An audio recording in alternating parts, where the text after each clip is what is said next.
Internet पर एक कहानी है जो बहुत वायरल हो रही है। अंटार्कटिका की बर्फीली दुनिया में एक अकेला पेंगुइन अपनी कॉलोनी से अपने झुंड से दूर जा रहा है, और वो भी एक ऐसी दिशा में जहां सिवाय मौत के कुछ नहीं है। आखिर क्या है इस अकेले पेंगुइन का रहस्य?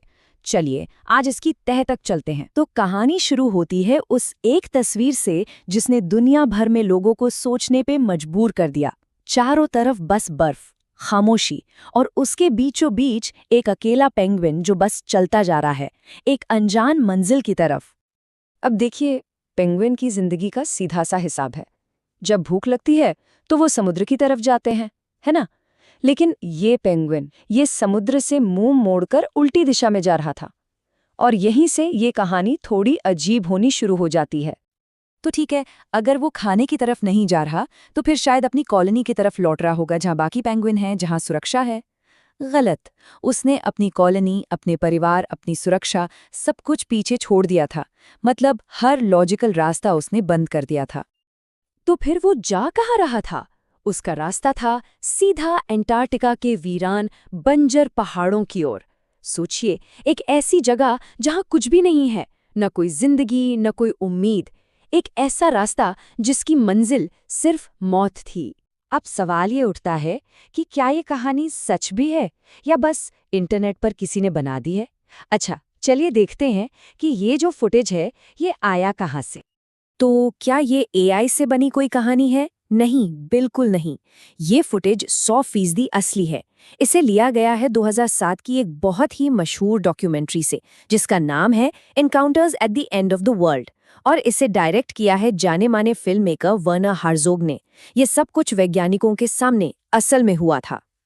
और ये कोई एक बार की भूल नहीं थी। वहां मौजूद वैज्ञानिकों ने बताया कि अगर वो उस पेंगुइन को उठाकर वापस उसकी कॉलोनी में रख भी देते ना, तो भी वो घूमकर वापस उसी जानलेवा रास्ते पे चल पड़ता। मतलब वो पूरी तरह से तय कर चुका था। तो अगर ये पेंगुइन जानबूझकर ऐसा नहीं कर रहा था, तो फिर आखिर उसके साथ हो क्या रहा था? चलिए अब विज्ञान की दुनिया में चलते हैं और इस अजीब हरकत का असली कारण समझने की कोशिश करते हैं। साइंस की भाषा में इस घटना को कहते हैं डिसओरिएंटेशन। आसान शब्दों में कहें तो दिशा का भ्रम हो जाना। जरा सोचिए कि आपके अंदर का जो जीपीएस या कंपास है वो अचानक काम करना बंद कर दे। आपको पता ही नहीं कि उत्तर कहाँ है, दक्षिण कहाँ। बस ठीक यही उस पेंगुइन के साथ हो रहा था। देखिए, वैसे तो पेंगुइन रास्ता खोजने में बड़े माहिर होते हैं। वो अपने झुंड को फॉलो करते हैं, सूरज की रोशनी की दिशा से अंदाजा लगाते हैं, यहाँ तक कि जमीन की ढलान से भी उन्हें रास्ता पता चल जाता है। उनका नेविगेशन सिस्टम कई चीजों पर एक साथ काम करता है। लेकिन अंटार्कटिका कोई आम जगह नहीं है। वो एक बहुत ही कठोर जगह है। वहां एक पल में बर्फीला तूफान आ सकता है और सब कुछ एक सफेद चादर से ढक जाता है। ऐसे में सूरज, जमीन, झुंड, सारे के सारे सिग्नल गायब हो जाते हैं। और जब ऐसा होता है तो एक पेंगुइन पूरी तरह से भटक सकता है। और यहीं पर आकर कहानी दो हिस्सों में बढ़ जाती है। एक है हमारी बनाई हुई कहानी और दूसरी है विज्ञान की सच्चाई। हम इंसानों को इसमें एक गहरा मतलब दिखता है। लगता है कि एक सोचा समझा फैसला था, विनाश में भी एक खूबसूरती है। लेकिन साइंस क्या कहता है? साइंस कहता है ये बस एक नेविगेशन की गलती थी, एक बायोलॉजिकल सिस्टम का फेल हो जाना। पेंगुइन गहरे ख्यालों में नहीं डूबा था, उसका सिस्टम बस खराब हो गया था। तो अगर ये कहानी उस पेंगुइन के बारे में है ही नहीं, तो फिर किसके बारे में? चलिए अब देखते हैं कि ये कहानी असल में हमें हमारे बारे में क्या बताती है। तो इस पूरी बात का सबसे बड़ा सच ये है, वो पेंगुइन किसी मकसद, अकेलेपन या मौत के बारे में नहीं सोच रहा था। उसका डायरेक्शन बताने वाला सिस्टम बस फेल हो गया था। बस कहानी इतनी ही थी।